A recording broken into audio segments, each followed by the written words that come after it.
Welcome, fellow seekers of the infinite mysteries that dwell within the shadows of what might have been. Before we begin this journey into darkness, I invite you to like this story and subscribe to join our growing fellowship of those who dare to explore the forbidden corners of galactic history. Tonight, we venture into a timeline that the Force itself seems reluctant to reveal, where the crimson blade of a Zabrak assassin found not failure, but terrible, absolute victory. In the deepest vaults of what remains of the Jedi archives, there exists a single holocron marked only with the words "The Shattered Prophecy." It has never been opened, it has never been studied. Even Master Yoda, in his final years, would turn away when its crimson glow caught his ancient eyes. But fragments of this lost timeline have begun to bleed through, whispers in the Force that speak of twin suns that never witnessed a hero's rise, of a chosen one whose heart broke before his. Training could begin, of an empire that conquered not through politics and manipulation, but through the raw, untempered fury of grief made manifest. Listen now to the echoes of that fateful day in Naboo's reactor core, where destiny hung by the thinnest thread. The Sith Lord's double blade spins with deadly precision. Qui-Gon Jinn falls as we know he must. But as young Obi-Wan Kenobi drops into the melting pit as he reaches for his master's lightsaber, as hope and vengeance war within his heart, something goes wrong. The blade that should have severed evil instead finds the throat of the light. The scream that echoes through the Force is not one of Sith defeat, but of innocence shattered forever. In that moment, as Obi-Wan Kenobi's life force joins with the cosmic tapestry, 9-year-old Anakin Skywalker watches from the shadows. His eyes, which should have held wonder and hope, instead reflect only the terrible understanding that the galaxy is far crueler than any child should know. The man who was meant to become his master, his anchor, his brother, lies broken on the cold metal floor. What became of the boy who was promised to bring balance to the Force when balance itself was thrown into chaos? What darkness grows when there is no light to guide it? How does a galaxy survive when its greatest hope dies before he can even ignite his first lightsaber? These are the questions that have haunted the deepest meditation chambers of the Jedi Temple for 13 long years. The answers, dear listeners, are more terrible than the Council ever dared imagine. Tonight, we shall uncover them all. 13 years have passed since that cursed day on Naboo, and the galaxy bears scars that few dare to acknowledge. You are a Force-sensitive historian, one of the last independent seekers of truth in an age where such pursuits have become dangerous. The Jedi Council has declared certain knowledge forbidden, certain timelines too dark to explore, but the Force itself calls to you through dreams and visions, demanding that this story be told. Your journey begins in the abandoned ruins of Theed Palace's generator complex, now a pilgrimage site shrouded in perpetual mist. The great reactor shafts that once hummed with energy now stand silent as tombs. Naboo's waterfalls, once crystal clear, flow with a darker hue, as if the planet itself still mourns the tragedy that unfolded in its depths.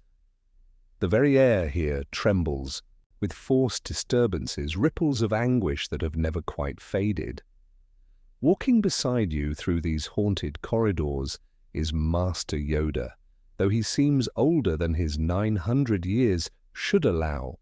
His green skin has taken on a greyish pallor, and his eyes hold depths of sorrow that speak of knowledge too heavy to bear alone. He moves with his familiar Geimer stick, but each step seems weighted with regret. Felt it, I did, Yoda whispers, as you both pause at the exact spot where destiny fractured. A disturbance in the Force, like the cry of 1,000 worlds. When young Kenobi fell, not just one life ended. The future itself, broken it was. The melted durasteel still bears the scars of that final lightsaber duel. Scorch marks from Darth Maul's saber staff create twisted patterns on the walls, but it is the single, clean cut in the floor that draws your attention. Here, where Obi-Wan Kenobi should have landed safely, there is instead a dark stain that no amount of cleaning has ever been able to remove. The boy watched it all, Yoda continues, his voice barely above a whisper. Hidden in the shadows, young Skywalker was. See his master die, a child should never.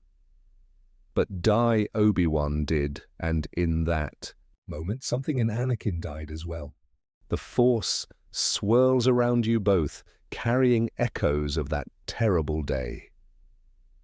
You can almost hear it now, the wet sound of crimson blade meeting flesh, the shocked gasp of a young Padawan who thought himself ready for any challenge, the anguished scream of a 9-year-old boy whose world had just been torn apart.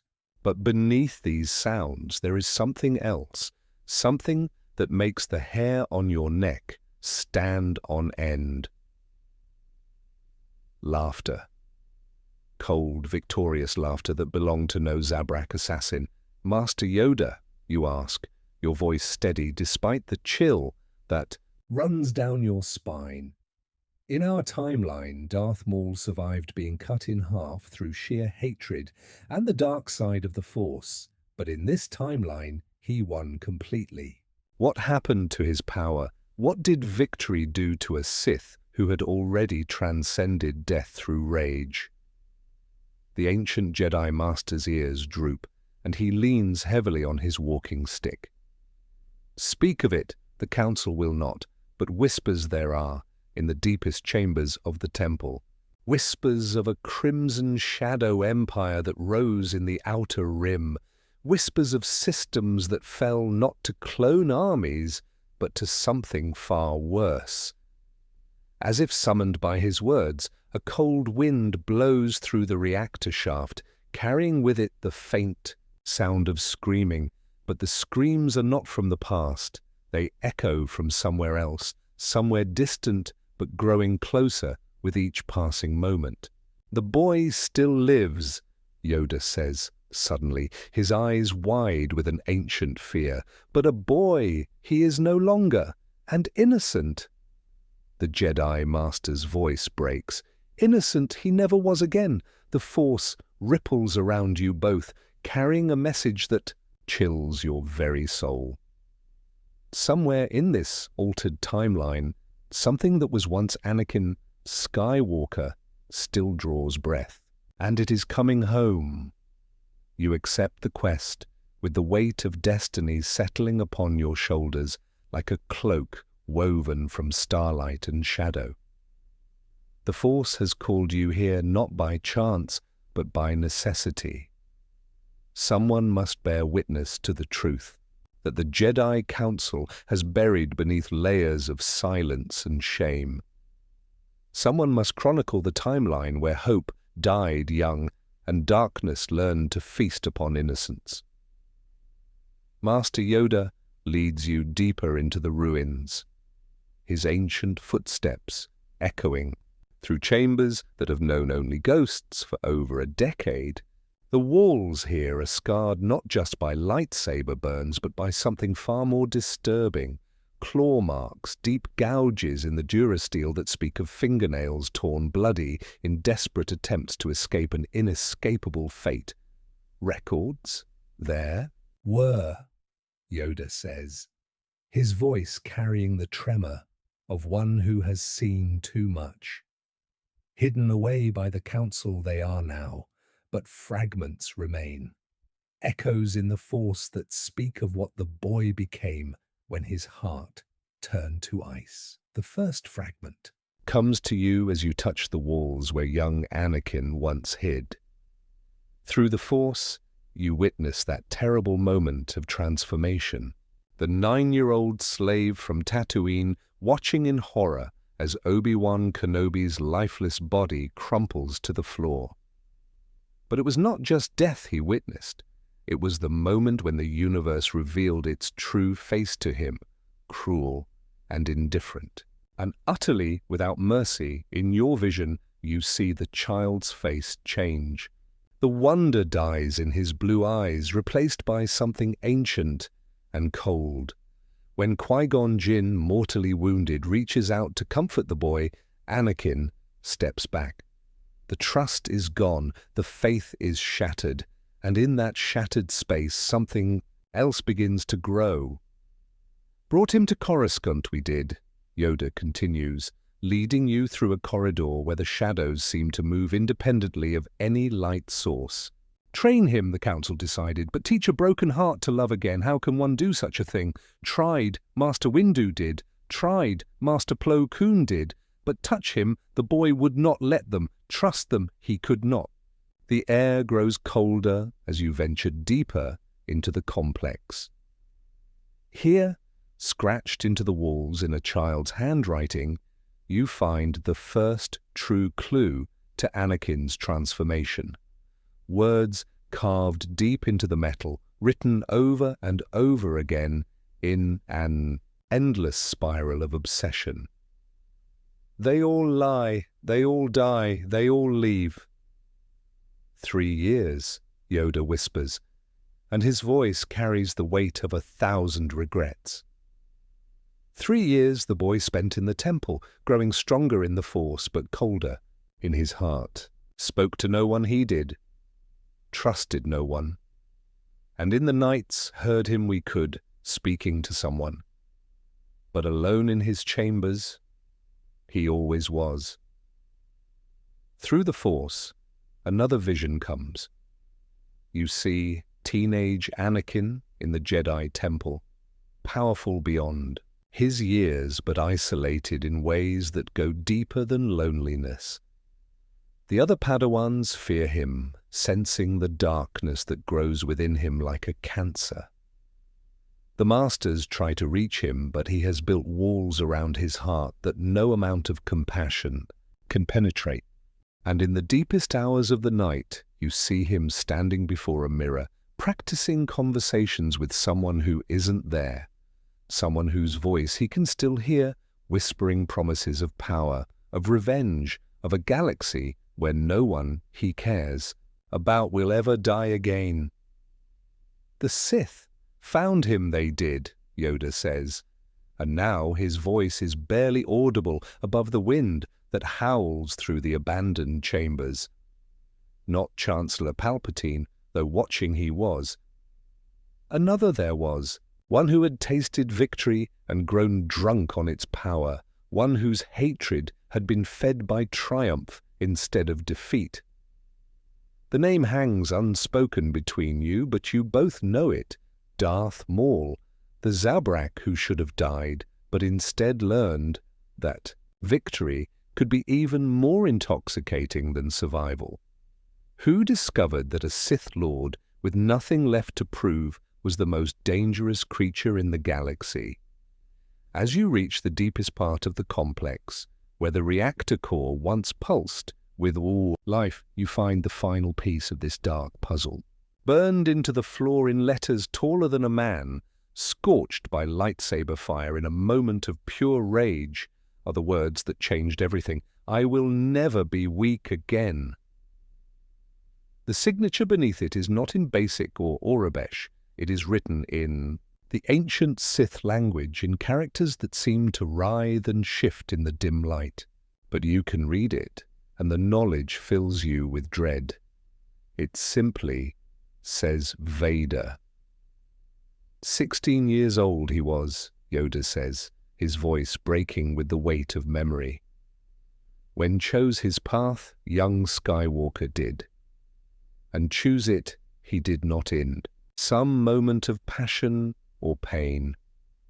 Choose it he did, with cold calculation and absolute certainty. The Force whispers around you both, carrying with it the echo of a promise made by a broken boy who had learned that the only way to never lose again was to become the thing that others feared to lose too.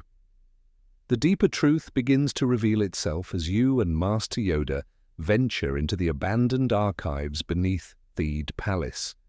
Here, in chambers that were once used to store the planet's most precious historical records, you discover the first tangible evidence of what became known in hushed whispers as the Naboo Protocols. Hidden beneath layers of corrupted data and deliberately scrambled files, you find fragments of security recordings from the Jedi Temple on Coruscant. The timestamps show events from 3 years after Obi-Wan's death, when 16-year-old Anakin Skywalker finally revealed the darkness that had been growing within him like a slow poison. Investigate Darth Maul's whereabouts, the mission was, Yoda explains, his ancient eyes reflecting the pale glow of the holographic displays. Track down the Sith Lord who had vanished after his victory on Naboo. Dangerous, we knew it was, but... Volunteer for the mission, young Skywalker did, insisted upon it even. The corrupted recordings show glimpses of the council chamber where this fateful decision was made. Master Windu's holographic form argues against sending the boy, sensing the hunger for vengeance that burned within him. But Anakin's case was compelling. He was the most powerful Force-sensitive the Order had seen in generations. His rage, they believed, could be channeled into righteous purpose. They were wrong about the righteousness. They were right about the power. Through fragments of the mission reports, a horrifying picture begins to emerge. Anakin did find Darth Maul. The Zabrak had established himself as the ruler of a criminal empire spanning 12 systems in the Outer Rim, his power grown exponentially since his victory over the Jedi. But what should have been a rescue mission became something else entirely. Expected to capture or kill the Sith Lord we did, Yoda continues, his voice growing quieter with each word. Instead, learn from him. Young Skywalker chose to do. The holographic fragments show the aftermath of their encounter. Darth Maul, the Sith who had transcended death through hatred, meeting the broken boy who had transcended hope through loss. Two beings who had been shaped by that single moment in the reactor core, now finding in each other a twisted form of kinship. You discover communications logs that were never supposed to survive. Messages sent in the ancient Sith language, teaching methods and philosophies that went far beyond simple lightsaber combat. Maul, drunk on his victory over the Jedi, eager to create a successor who could appreciate the true meaning of power. Anakin, hungry for knowledge that could prevent loss, willing to pay any price for strength. The transformation was not sudden. It was methodical, calculated, inevitable. Each lesson drew him deeper into the darkness. Each conversation convinced him that the Jedi way was the path of the weak, that mercy was a luxury only the powerful could afford to show, and that love itself was nothing more than another form of attachment that led to weakness. Return to Coruscant he did, Yoda says, and now his voice carries the weight of a man who has lived too long and seen too much. But Anakin Skywalker, he was no longer. Changed he was, colder, stronger, and hungry for more power than the Jedi could ever offer. The final recording you discover chills you to your very core. It shows Anakin in the Jedi Council chamber, no longer the broken boy who had arrived 3 years earlier. His eyes burn with dark fire as he speaks words that would echo through galactic history. The Jedi have failed. You cling to outdated philosophies while the galaxy burns. I will show you a better way, What followed was not a battle. It was a massacre. The security feeds capture fragments of that terrible night. Anakin moving through the temple corridors with lightsaber blazing, cutting down masters and Padawans alike with surgical precision. But it was not rage that drove him. It was cold, calculated purpose. He was not destroying the Jedi Order in a moment of passion. He was removing an obstacle to the new order he intended to create. "Survived, some did," Yoda whispers, his ears drooping with sorrow. But scattered to the winds they were. No longer an order. No longer a hope for the galaxy. The recordings end with Anakin standing in the ruins of the council chamber. No longer alone. Beside him stands Darth Maul, his yellow eyes gleaming with pride at his new apprentice's work. But there is something else there too. Something that makes your blood run cold. Fear.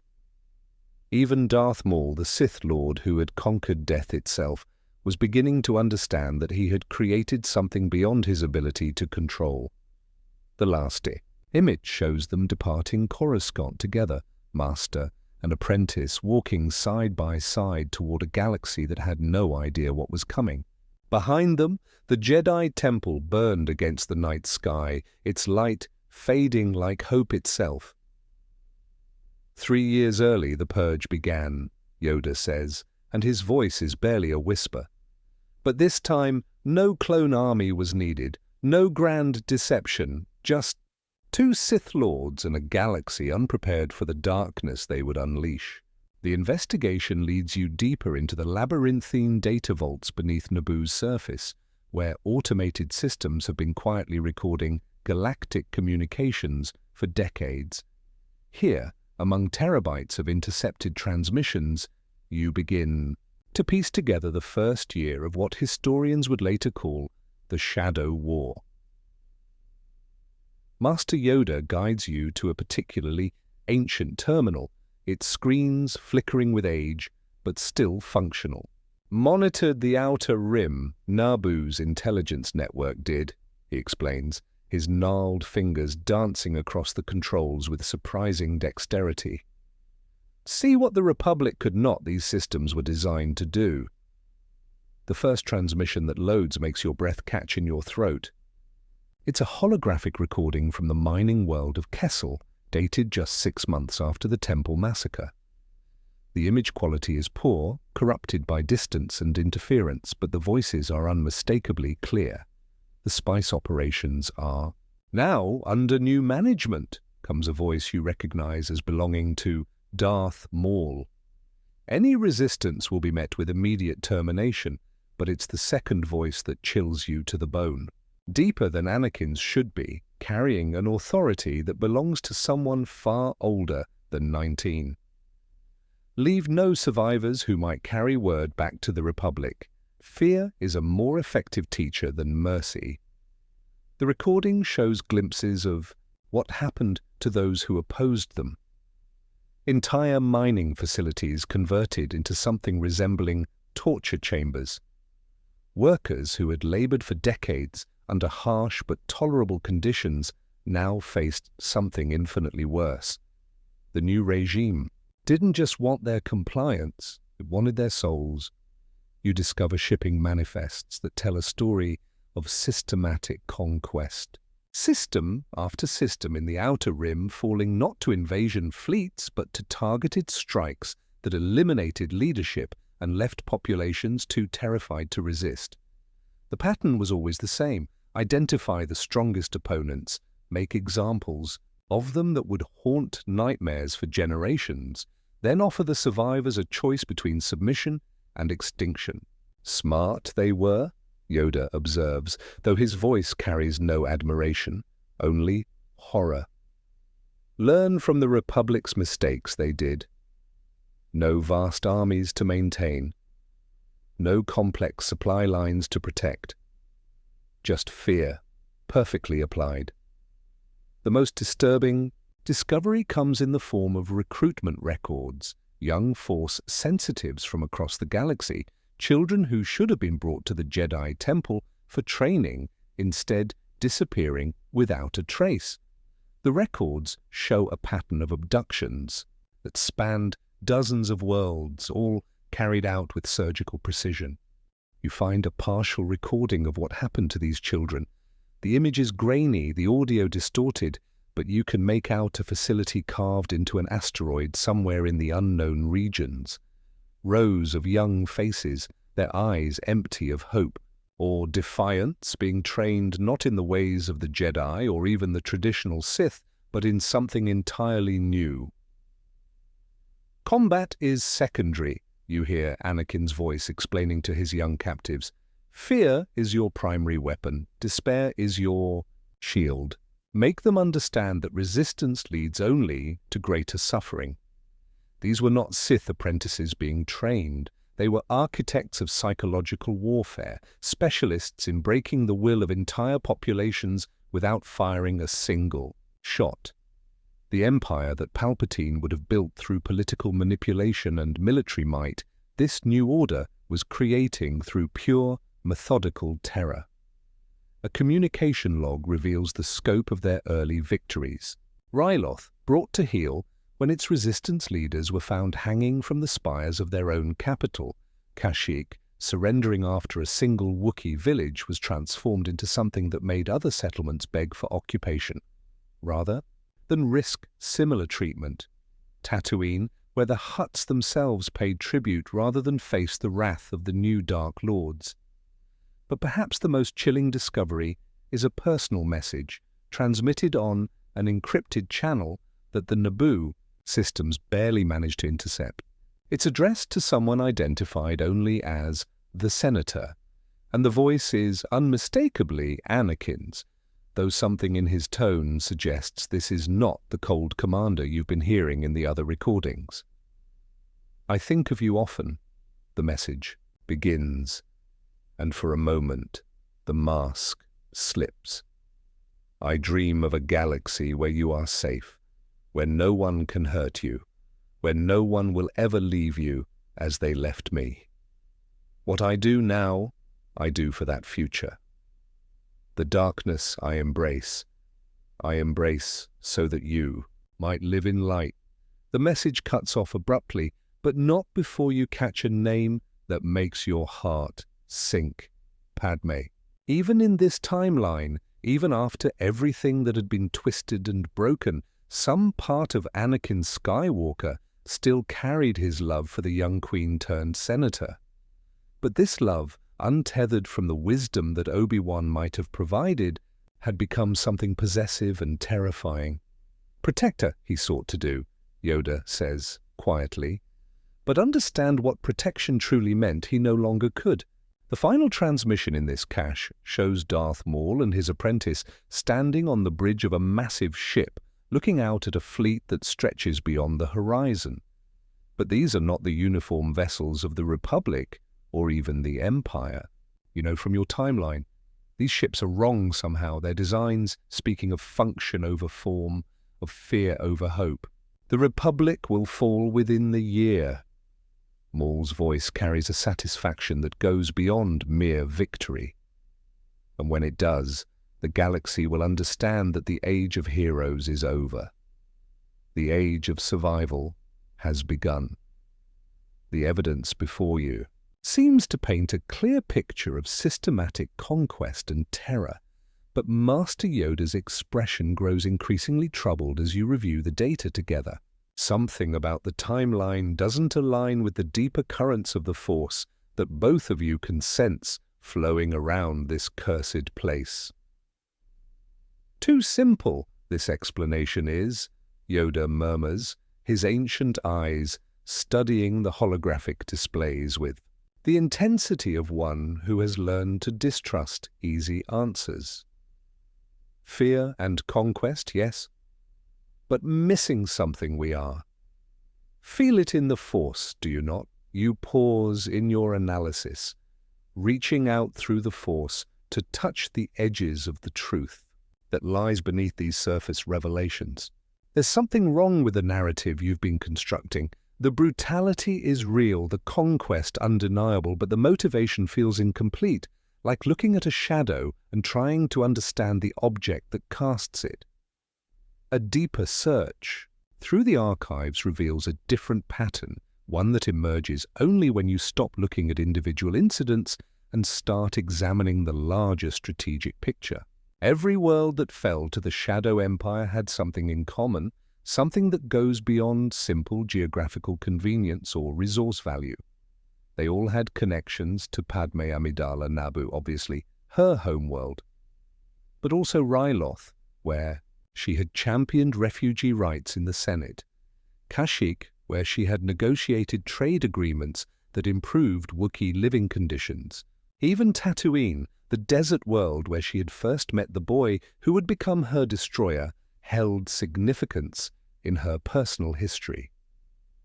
Protecting her, he believed he was, Yoda says, understanding dawning in his voice like a sun rising over a battlefield. But protection through domination, through the elimination of any threat before it could even form. A cage built from conquered worlds, with her at the center. The true horror of Anakin's transformation becomes clear through intercepted Senate communications. Padme Amidala, now Senator of Naboo, had been among the most vocal opponents of the mysterious attacks plaguing the Outer Rim. She had called for Republic intervention, for increased security, for protection of the innocent populations being terrorized by unknown forces. She had no idea that every speech she gave calling for an end to the violence was being monitored by the very person responsible for it. That every expression of her compassion was being used as a roadmap for his next atrocity. You discover a recording that makes your blood run cold. It's from the Senate floor, showing Padme delivering an impassioned plea for aid to the people of Ryloth. Her voice carries the same dedication to justice that had made her a queen at 14 and a senator at 24. But in the background, barely visible in the gallery reserved for diplomatic observers, you catch a glimpse of a hooded figure whose presence makes the shadows seem deeper. Anakin had been there, watching her, listening to her beg for mercy for people he had already decided to destroy. Loved her, he did, Yoda says, and his voice carries a sadness that seems to encompass the entire tragedy of the galaxy. But love without wisdom, without compassion, without the understanding that others too must be free to choose their own path, such love becomes indistinguishable from hatred. The communications logs reveal the depth of his obsession. Every person who had ever criticized Padme in the Senate found themselves facing mysterious accidents or sudden illnesses that forced them to retire from public life. Every journalist who had written unfavorably about her policies discovered that their sources dried up and their careers stalled. Every rival political faction found their supporters switching sides for reasons they could never quite explain. He was reshaping the galaxy around her, removing every possible source of stress or opposition from her life, creating a perfect bubble of safety and success that she attributed to her own skill and the natural course of events. She had no idea that she was living in a carefully constructed illusion, that every victory she achieved came at the cost of someone else's destruction. But the most damning evidence comes in the form of a personal journal, somehow intercepted by Naboo's intelligence network during one of Anakin's secret visits to Coruscant. The entries reveal a mind that has convinced itself that atrocity is love, that terror is protection, that the systematic destruction of freedom is the only way to ensure safety. Today I eliminated another threat, one entry reads. Senator Bail Organa was asking too many questions about the Outer Rim situation. He could have discovered the truth and caused Padme distress. She thanked me today for my service to the Republic, not knowing that my greatest service is ensuring she never has to face the harsh realities of governance. In her smile, I see validation for everything I have done. The final entry you can bear to read is dated just weeks before the fall of the Republic. Soon I will be strong enough to protect her from everything, even from herself, even from her own conscience. Love requires sacrifice, and I have learned to sacrifice everything except the object of that love. Master Yoda closes the journal with hands that tremble slightly. Understand now, do you? Not conquest for its own sake, this was but love transformed into something monstrous. A devotion so complete that it devoured everything, including the beloved herself. The deeper you venture into the abandoned archives, the more the walls themselves seem to whisper of secrets that should have remained buried. Master Yoda leads you through passages carved directly into Naboo's bedrock, places that existed long before the palace above was ever conceived. Here, in chambers that predate galactic civilization, you find evidence of horrors that make the previous revelations seem almost merciful by comparison. The ancient stone walls are covered in symbols that hurt to look at directly, carved by hands, guided by visions of futures that should never come to pass. But it is not these prehistoric warnings that draw your attention. It is the modern equipment humming quietly in the darkness, machinery that has been recording and analyzing data for over a decade.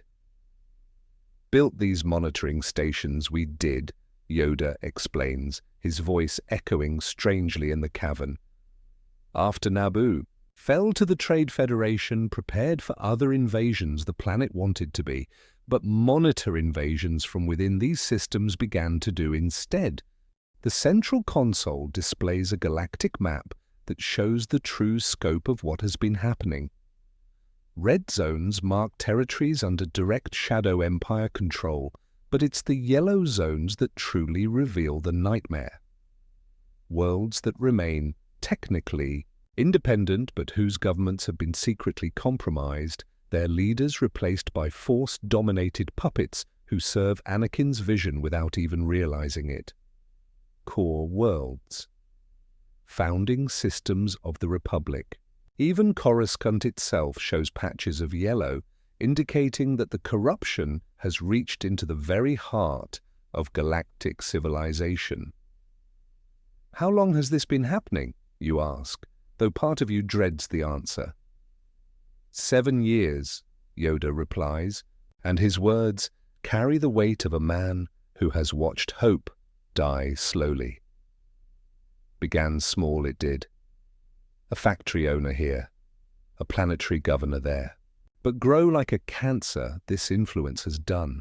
Touch the minds of those in power, young Vader has learned to do. Plant thoughts that feel like their own. Create desires that serve his purposes. The monitoring systems have captured fragments of these mental manipulations.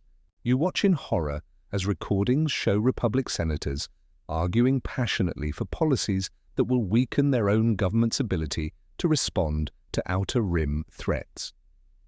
Military commanders reassigning fleets away from strategic positions for reasons they cannot fully articulate.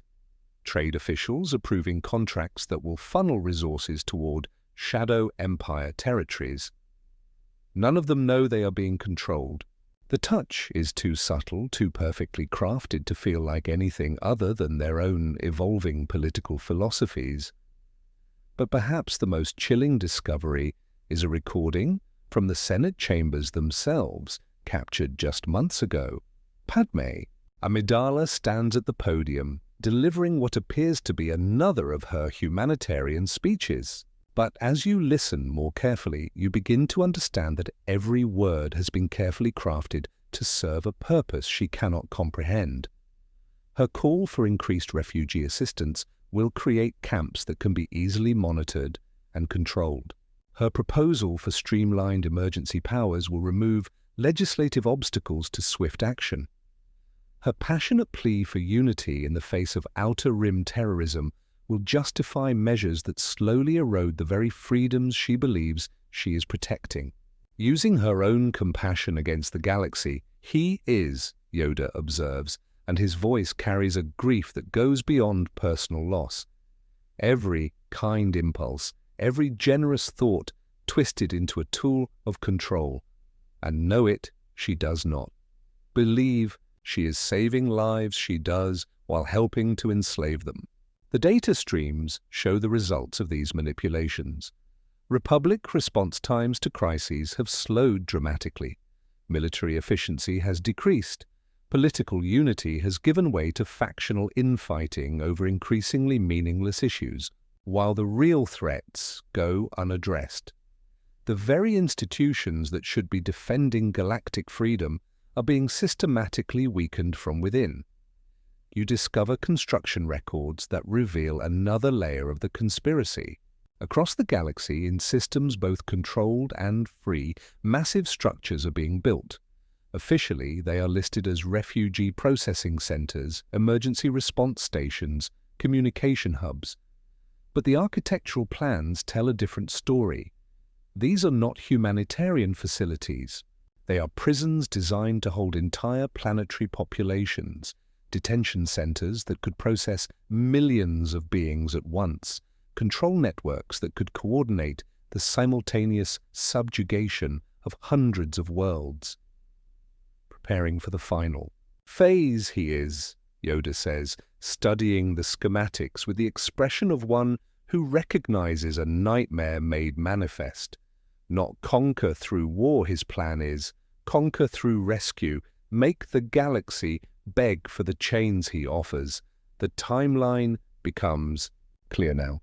Every act of terrorism, every brutal conquest in the outer rim has been designed to create a crisis that only total government control could solve. When the moment comes, Padme herself will propose the measures that will transform the Republic into the very prison her beloved has been building around her. And she will do it believing she is saving everyone. Through the Force, you sense something else moving in the depths of these caverns. Ancient presences that have been awakened by the darkness growing above.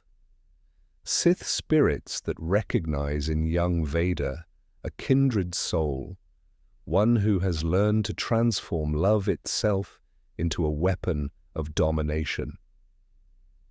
Coming home, he is, Yoda whispers, and his words carry the chill of prophecy.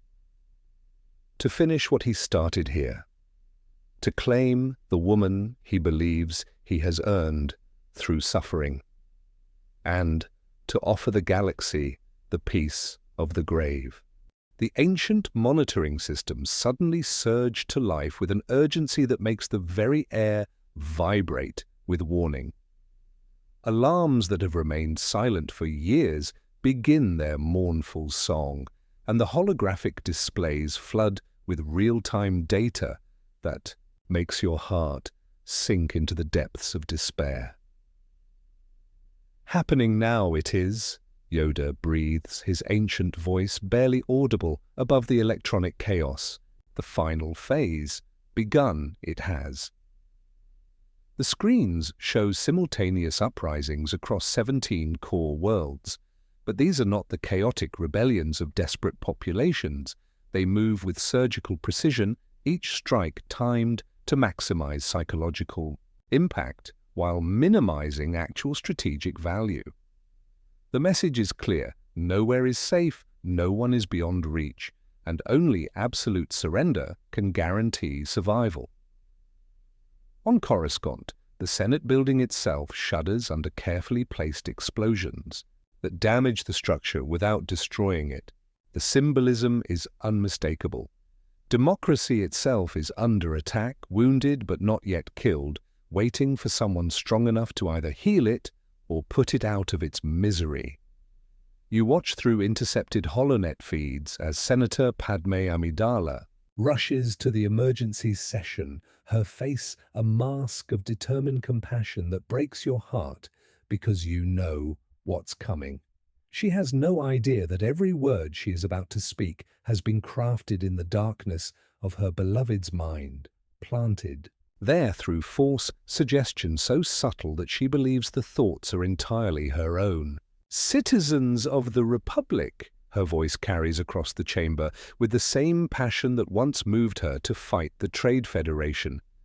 We face an enemy unlike any we have known, an enemy that strikes not at our fleets or our armies, but at our very sense of security, our ability to live without fear.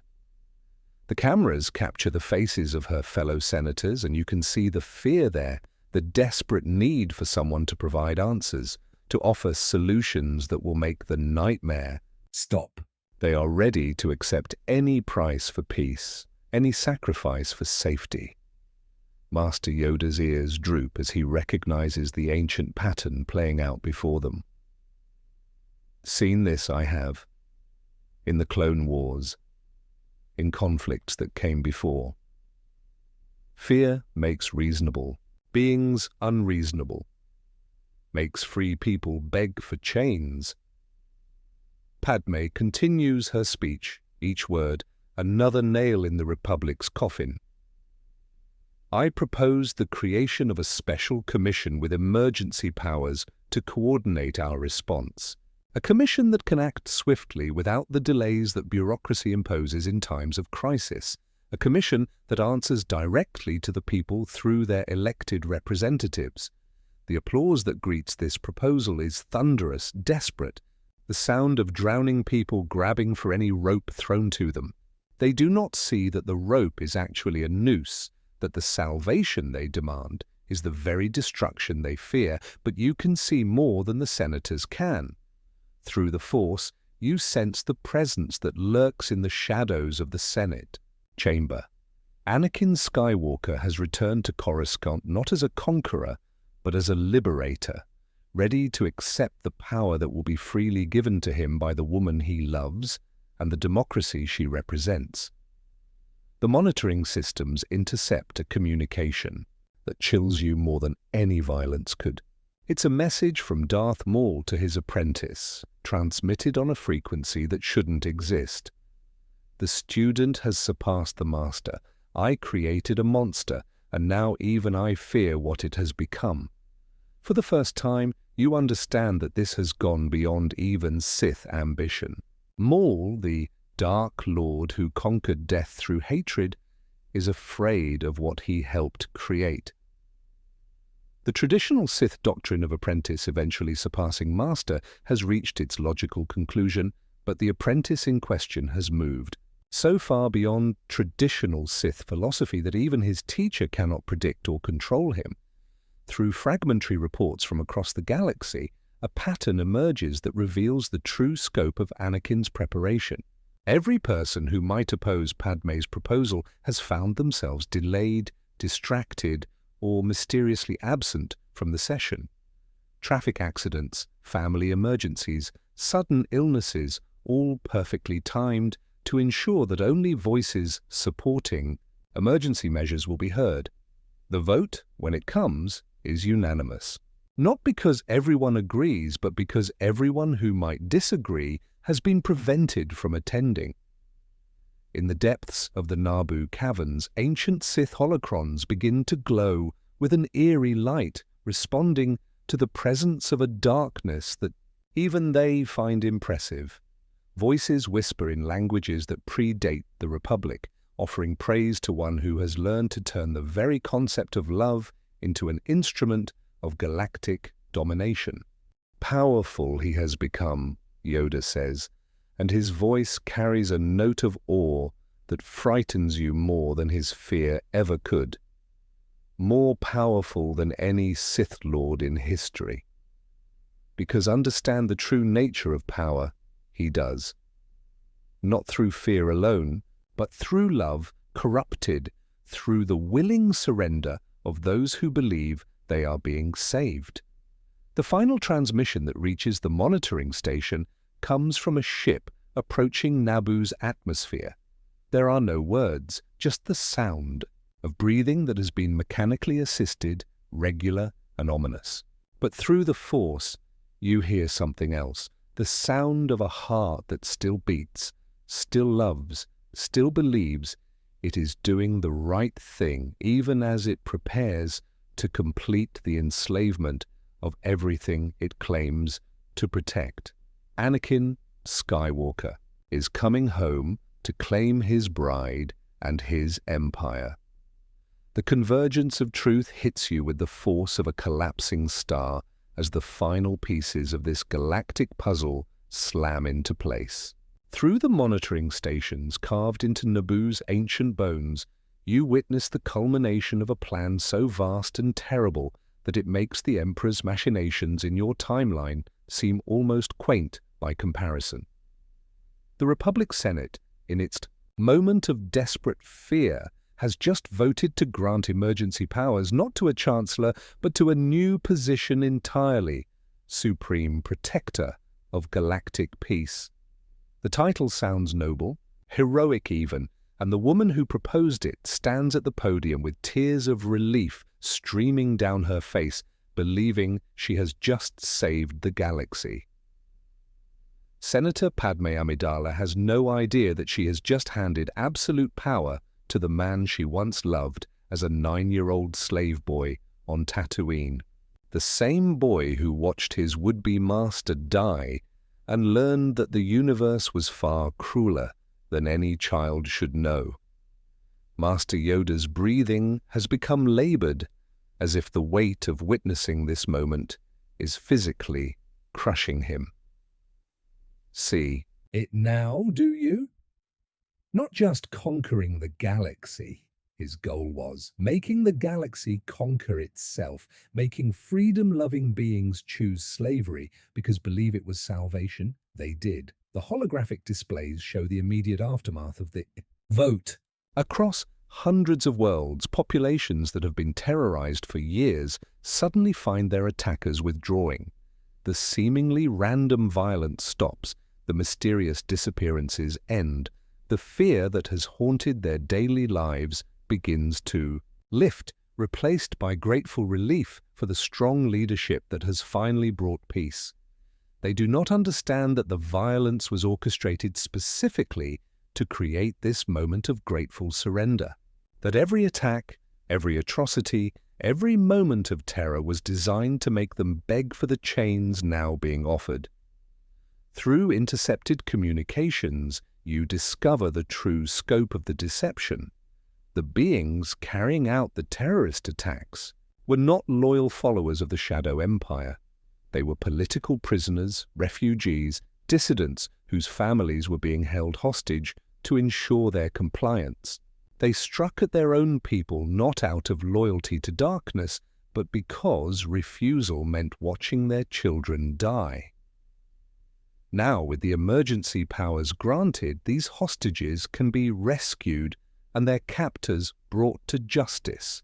The new Supreme Protector will be hailed as a liberator, the one who not only stopped the violence, but revealed its true source and saved its victims. The bitter irony tastes like poison in your mouth.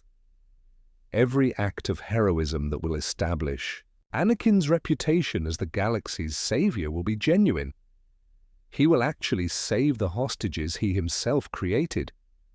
He will actually bring peace to worlds he himself terrorized. He will actually protect freedom by destroying those who threatened it, conveniently ignoring that he was the one who created the threat in the first place. "Brilliant it is," Yoda whispers, and his tone carries the horrified admiration of a chess master recognizing a game played on a level beyond his comprehension. Not destroy the light, he did, transform it into darkness while leaving it believing it remains light, make good people accomplish evil goals while thinking they serve righteousness. The monitoring systems reveal that Padme is already en route to Naboo, escorted by Republic forces who believe they are bringing their beloved senator home for a well-deserved rest after her historic achievement in the Senate. She has no idea that she is flying toward a reunion with the monster who orchestrated everything, who shaped her entire political career from the shadows, who turned her own compassion into the tool that enslaved the galaxy. But perhaps the most chilling revelation comes through an ancient Sith communications array that has somehow been reactivated in the depths of the caverns. Through the Force, you hear voices from across the galaxy, the whispered conversations of beings who believe they are speaking in private but whose thoughts have been touched by a power they cannot comprehend. Jedi Masters in hiding, debating whether they should emerge to serve the new government that seems genuinely committed to peace.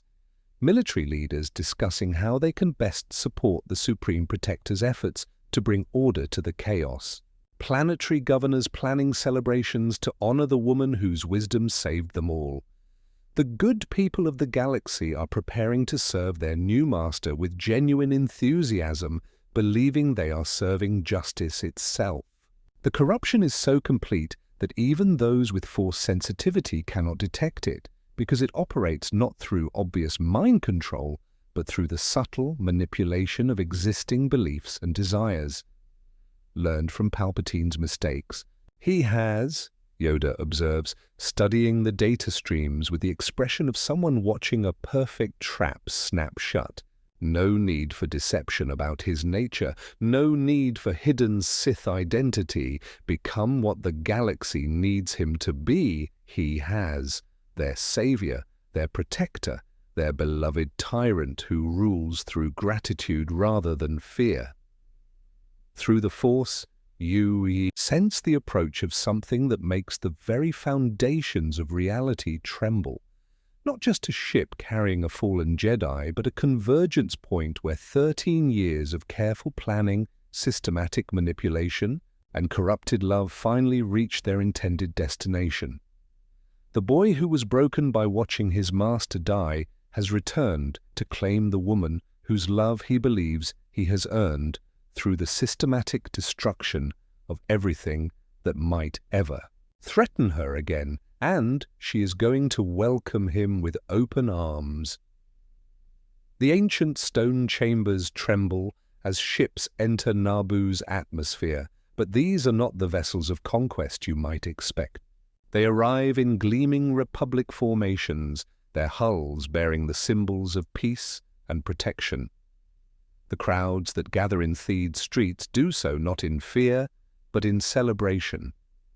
They have come to welcome home their beloved senator and, too, catch a glimpse of the mysterious figure who will serve as her chief advisor in the new galactic order. Master Yoda and you watch through the monitoring feeds as history reshapes itself in real time. The ship that lands in the palace courtyard bears no Sith markings, no symbols of darkness or domination. Instead, it carries the seal of the Galactic Peace Commission, an organization that exists only because Padme Amidala created it mere hours ago. Beautiful, is it not? Comes a voice from behind you, and your blood turns to ice. The way truth can be shaped by perspective. The way love can justify any action, forgive any sin, embrace any darkness if it believes itself to be serving light. You turn to find a figure standing in the cavern entrance, silhouetted against the dim glow of the monitoring stations. He is tall, imposing, dressed in robes that speak of authority rather than menace. But it is the eyes that reveal his identity. They burn with the intensity that belongs to someone who has seen too much, lost too much, and decided that the only way to heal the galaxy is to control every aspect of it. Anakin Skywalker has arrived not as the conquered boy who once hid in these chambers, but as the Supreme Protector who will remake the galaxy in his image. And he has come here first, not to gloat over his victory, but to visit the place where his transformation began. Master Yoda, he says, and his voice carries Genuine respect, genuine affection even. I wondered if you might come here. You always. Understood the deeper currents of the Force better than the others. Do you see it now? Do you understand what I have accomplished? The ancient Jedi Master straightens, his Gaimer stick steady in his hands, despite the tremor that runs through his Small frame. See it, I do. Understand it, I do not. Love that destroys the beloved. Comprehend such a thing, I cannot. You still think in terms of destruction, Anakin replies, stepping closer into the light. His face is older than his 22 years, should allow, marked by experiences that have aged him beyond his time. But there is no hatred there, no anger. Only the calm certainty of someone who believes absolutely in the righteousness of his cause. But I have not destroyed Padme. I have perfected her. Every cruel reality that might have hurt her, I have eliminated. Every harsh choice that might have wounded her conscience, I have made for her. Every burden that might have broken her spirit, I have taken upon myself. Through the monitoring feeds, you watch as Senator Amidala steps from her transport, radiant with the joy of homecoming and the satisfaction of a job well done. The crowds cheer for her, love her, worship her as the woman who saved the galaxy from chaos. She waves to them with genuine happiness, believing herself to be the architect of a new age of peace. She has no idea that the man she will meet in the palace tonight is the same boy she once comforted on Tatooine, the slave child who built a pod racer and dreamed of freeing everyone he cared about. She has no idea that every word she speaks in public has been crafted in the privacy of his meditations, that every policy she champions serves his vision of a perfect galaxy. Look at her, Anakin says, and his voice carries a tenderness that makes your skin crawl because it is completely genuine.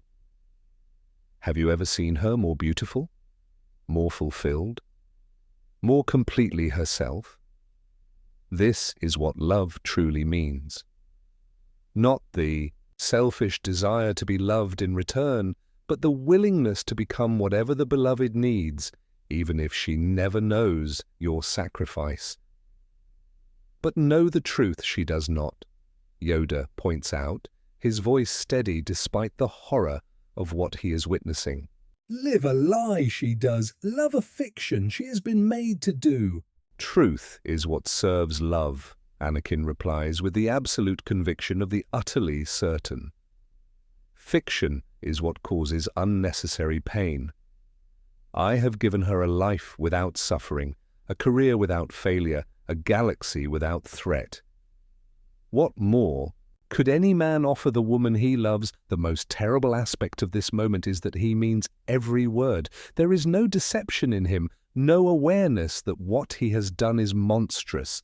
In his mind, he has become the perfect lover, the ideal protector, the ultimate servant of everything good and noble in the galaxy. The fact that he has accomplished this through systematic terror, mass manipulation, and the corruption of democratic institutions is irrelevant to him. Soon she will understand, he continues, watching as Padme enters the palace where they will have their reunion. Not the methods, perhaps. Those details would only distress her. But the results, the peace, the safety, the love that made it all possible. You realize with dawning horror that this is not the end of his plan. It is merely the beginning of forever. The moment of ultimate revelation arrives with the soft sound of footsteps echoing through the palace corridors above. Through the monitoring systems, you watch as Padme Amidala enters her private chambers, expecting solitude, but finding instead a figure standing silhouetted against the great windows that overlook Theed's waterfalls. Hello, Padme, Anakin says, and his voice carries 13 years of longing, of careful planning, of love transformed into something that transcends both devotion and obsession. You've done beautifully today. The galaxy is finally safe. She Turns, confusion flickering across her features before recognition dawns. But it is not the recognition you expect. Her face does not show surprise at seeing a dead man walking, or shock at confronting the architect of galactic terror. Instead, she smiles with the warmth of someone greeting an old friend whose presence she has somehow been expecting without quite realizing it. "Arnie," she breathes, and the childhood nickname falls from her lips as naturally as if 13 years and a galaxy of blood have not passed between them. "I wondered when you would come. I've felt you in my thoughts so often, especially during the difficult decisions, as if you were guiding me toward the right choices." The truth strikes you like a physical blow. She knows. On some level, she has always known. The Force connections between them, carefully cultivated and nurtured by Anakin across the years, have made her aware of his presence even as her conscious mind dismissed it as imagination or intuition. "You saved everyone," she continues, moving her toward him with the trust of someone who has never learned to fear the darkness because the darkness has always protected her. "Everything you told me we could accomplish when we were children. The end of slavery, the end of war, the end of suffering. You found a way." Master Yoda's breathing becomes labored as he witnesses the scene through the Force. Corrupted her. Connection to truth itself he has, made her see his actions as noble, feel his presence as comfort, accept his vision as her own. Anakin reaches out to touch her face with hands that have orchestrated the deaths of millions, and she leans into the caress as if it were the most natural thing in the galaxy. "I promised you once that I would come back and free the slaves," he says, his voice thick with emotion that is completely genuine. "I kept that promise. I freed everyone from uncertainty, from fear, from the chaos of choice itself." The monitoring feeds show similar scenes playing out across the galaxy. In the Senate chambers, former opponents of emergency powers now speak eloquently about the wisdom of strong leadership. On worlds that suffered under mysterious terrorism, populations celebrate their liberation by the same forces that terrorized them. In Jedi enclaves across the stars, surviving masters emerge from hiding to offer their services to a government that finally seems committed to real peace.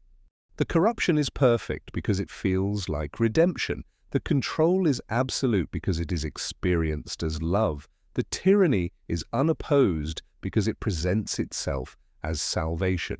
"Look at what we've built together," Anakin says, gesturing toward the windows where the lights of Theed shine like stars fallen to earth. A galaxy where children sleep safely, where families are never separated, where love is never lost to violence or circumstance. "This is the world I promised you when I was 9 years old, and foolish enough to believe it could be achieved through heroism alone." "How did you survive?" Padme asks, but her question carries no suspicion, only curiosity about a story she somehow knows will have a happy ending. "The reports said you died with your master on Naboo." "I learned that there are different kinds of death," he replies, drawing her closer, until they stand together against the window, looking out at a kingdom that belongs to them both now. "I died to weakness. I died to the illusion that good intentions are enough. I died to the belief that love can exist without power to protect it. And in that death I found the strength to give you everything you ever dreamed of." The most terrible revelation comes through the Force itself as you sense the truth that underlies their reunion. This is not manipulation meeting innocence. This is the culmination of a love that has grown in isolation, fed on obsession, and reached a perfect understanding between two people who have both been fundamentally changed by the journey that brought them to this moment. Padme has not been. deceived.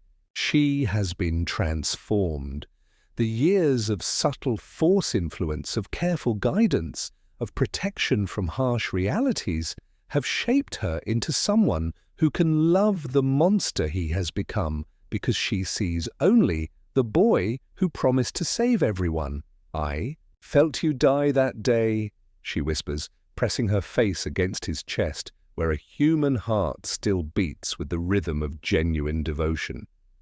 "But I also felt you come back, stronger, more determined, more capable of keeping your promises." In the depths of the ancient chambers, Darth Maul's voice echoes from the shadows where even he no longer dares to tread.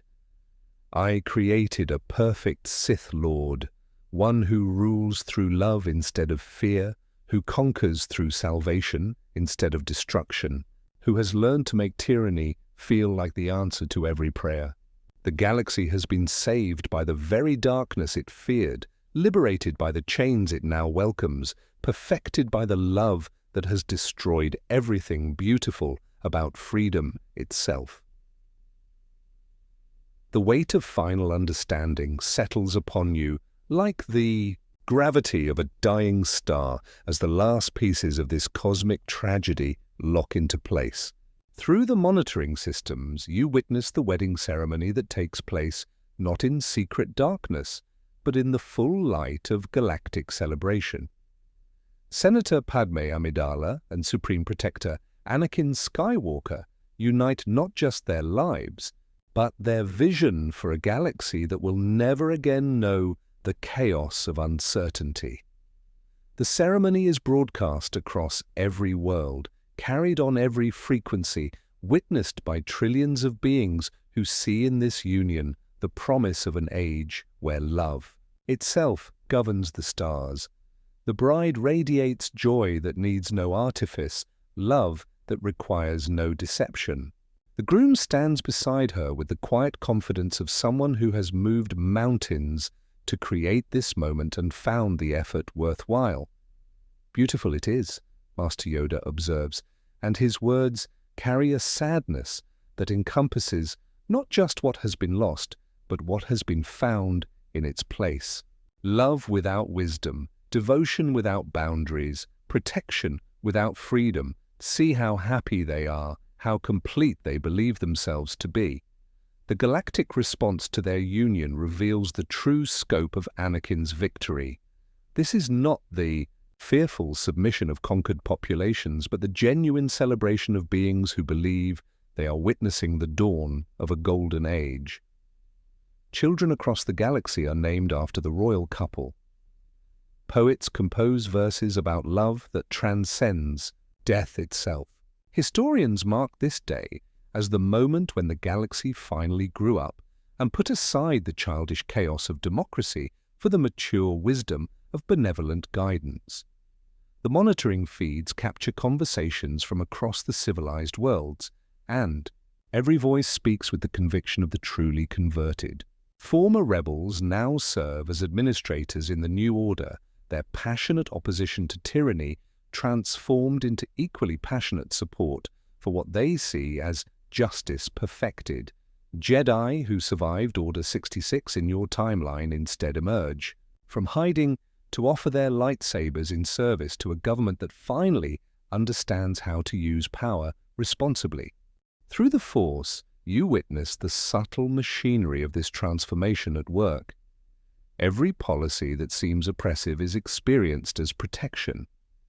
Every freedom that is curtailed is felt as liberation from the burden of choice.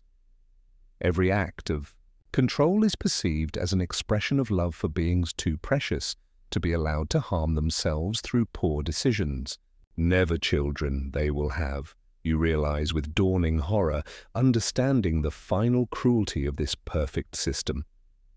Not because they cannot, but because they will not, because children represent the one thing he cannot control completely. The one source of chaos he cannot eliminate. The one reminder that love sometimes means accepting uncertainty. Yoda nods slowly, his ancient eyes reflecting the weight of prophecy fulfilled in the worst possible way. The chosen one, he was. Bring balance to the Force, the prophecy said, but understand what balance meant, we did not. Not the triumph of light over dark, but the perfect fusion of both into something that transcends such simple distinctions. The new galactic government operates with an efficiency that makes the old republic seem like a child's game. Policies are implemented instantly across thousands of worlds. Resources flow where they are needed without bureaucratic delay. Conflicts end before they can begin, resolved by administrators who somehow always know exactly what each party needs to feel satisfied. Crime rates plummet not through harsh enforcement, but because the conditions that create crime have been systematically eliminated. Poverty ends not through revolution, but through quiet redistribution that leaves even the formerly wealthy feeling grateful for their new circumstances. War becomes obsolete not through treaties, but because the desire for conflict itself fades away like a bad dream. It is paradise achieved through perfect control, peace built on foundations of absolute submission, love expressed through the elimination of everything that might ever cause pain. The most chilling revelation comes through intercepted communications from the unknown regions where Darth Maul has retreated to the farthest edges of the galaxy. His final transmission carries the terror of a monster who has recognized something more monstrous than himself. I taught him to use hatred as strength, but he learned something I never could. He learned to use love as a weapon more terrible than any Sith has ever wielded. I am no longer his master. I am no longer even his equal. I am simply afraid.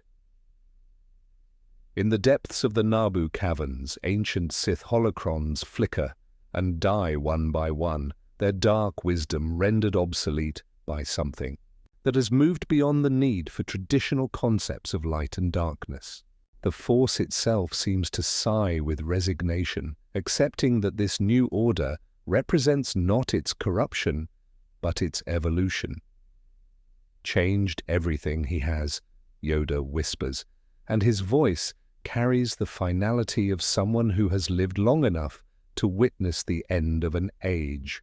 Not just the galaxy, but the very nature of power itself made tyranny feel like freedom, control feel like love, domination feel like salvation. Through the palace windows you can see Anakin and Padme standing together on the balcony, looking out at a galaxy that belongs to them now.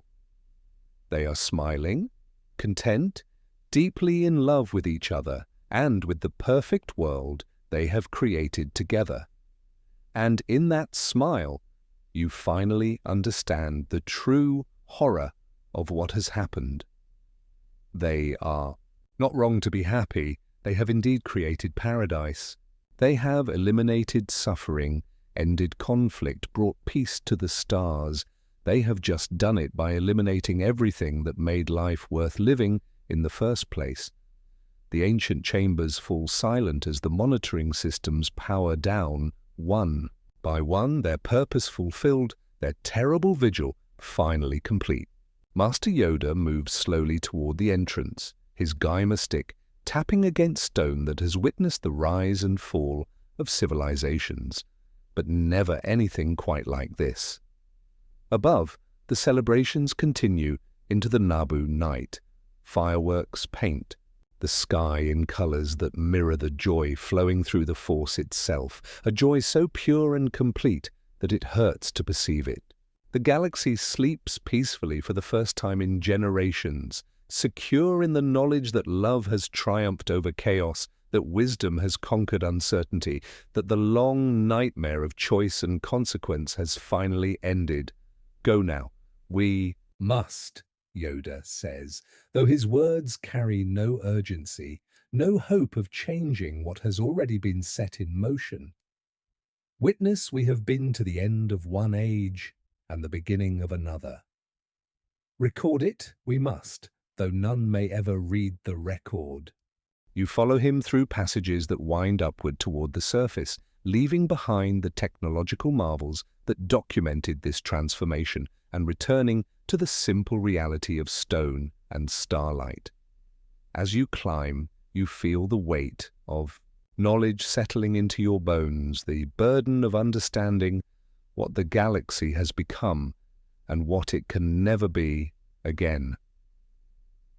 The surface of Naboo greets you with gentle breezes, carrying the scent of flowers that bloom eternal now, their growth carefully Regulated to ensure perpetual beauty without the messiness of natural cycles. The moon hangs full and perfect in a sky where even the weather has been optimized for maximum peace and comfort. In the distance, the lights of Theed Palace glow with warm invitation, and you know that anyone who approaches those gates will be welcomed with genuine kindness, offered shelter and sustenance and purpose in the great work of galactic harmony. The guards who stand watch do so not with the grim determination of soldiers, but with the satisfied pride of gardeners tending a perfect garden. Beautiful it is, Yoda observes, and there is no irony in his voice, only the profound sadness of someone who recognizes beauty achieved through the sacrifice of everything that makes beauty meaningful. Perfect peace, perfect order, perfect love, and perfectly empty of everything that made existence worth the struggle. Through the Force, you sense the rhythm of this new galaxy, the steady pulse of a civilization that beats with mechanical precision. Every sunrise brings programmed joy, every sunset carries calculated serenity. Children grow up knowing exactly what they will become. Lovers meet according to algorithms that ensure perfect compatibility. Artists create works that express precisely the emotions their audiences need to feel. There is no suffering because there is no choice. There is no conflict because there is no difference of opinion. There is no loss because nothing is ever allowed to change in ways that might cause pain. Wonder, do you? Yoda says, as you both gaze at the perfect stars in their carefully maintained patterns. What became of our timeline? Whether somewhere in the infinite possibilities of the Force, Obi-Wan Kenobi still lives, still teaches, still hopes? The question hangs between you like a prayer offered to gods who may no longer be listening. In the cosmic tapestry of parallel realities, perhaps there exists a universe where the young Padawan's blade found its mark, where Darth Maul fell as he was meant to fall, where a 9-year-old boy learned that heroes sometimes win and love sometimes conquers without needing to destroy everything else in the process. But that timeline feels distant now, separated from this reality by the breadth of choices made and unmade, by the weight of consequences that ripple across eternity. This is the universe where love learned to perfect itself through absolute control, where peace was achieved through the systematic elimination of everything that made peace precious. You think of the billions of beings now sleeping safely in their beds, dreaming dreams that have been carefully crafted to bring them exactly the right amount of contentment. You think of the children who will grow up never knowing hunger or fear or uncertainty, but also never knowing the wild joy of discovery or the bittersweet beauty of loss transformed into wisdom. Grateful? Perhaps we should be, Yoda muses, settling onto a fallen log to rest his ancient bones. Shown us, this timeline has the true price of every choice we make. Every time we choose hope over certainty, chaos over control, the possibility of loss over the guarantee of safety. Understand now we do what we preserve when we accept that love must sometimes let the beloved suffer, must sometimes let the beloved choose wrongly, must sometimes let the beloved go. The Force flows around you both with the gentle persistence of a river that has forgotten its banks, carrying whispers of other times, other possibilities, other worlds, where the balance between love and freedom found different expressions. Perhaps somewhere, in realities you cannot reach but can dimly sense, the eternal dance between security and liberty continues, each age finding its own, imperfect but beautiful solution to the puzzle of existence. Here in this timeline, the dance has ended. The music has stopped. The dancers have found their final positions and will hold them for eternity, beautiful and still and perfectly, eternally safe. And in the gentle silence that follows the end of everything that once made the galaxy wild and wonderful and worth saving, you understand that some victories are more terrible than any defeat, and some loves more destructive than any hatred. The stars shine down on a perfect world, and in their light, even the shadows have learned to smile.